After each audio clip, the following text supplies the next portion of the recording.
A while back, there was a guy, he's actually a close buddy of mine, just got out of jail, and so he was looking pretty good. You know, he'd been in for a while, fresh, but obviously he'd been clean, and he decided to go smoke a blue.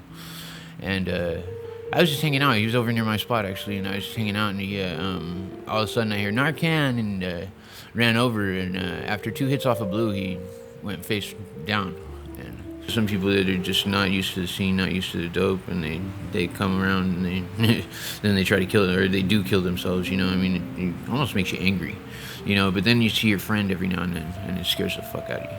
I mean, a family member scares the fuck out of you. That was kind of crazy. Narcan call, we administered twice, but I ended up having to do chest compressions and mouth-to-mouth for probably about 10 to 15 minutes. It was a long time. No, the CPR is important, I think, at least. I was CPR trained as a kid, and I mean, you see somebody sitting there not breathing, I mean, you almost want to breathe for them anyways, you know? I mean, it's a scary thing, but yeah, when they go blue like that, when they're not breathing, I don't see any other option. Every single overdose I've ever dealt with, the chest compressions aren't as important. They help me keep a rhythm. That's why I do them. But you can even just count it off and then give them breaths, breathe for them, because they need it. They need air. You know, 15 minutes, that guy would have been dead.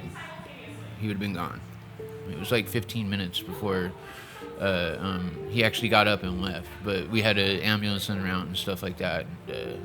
I was sure that the ambulance would get there before he was able to get out of consciousness, because he wasn't coming to. I don't know what, it was crazy, and he wasn't breathing.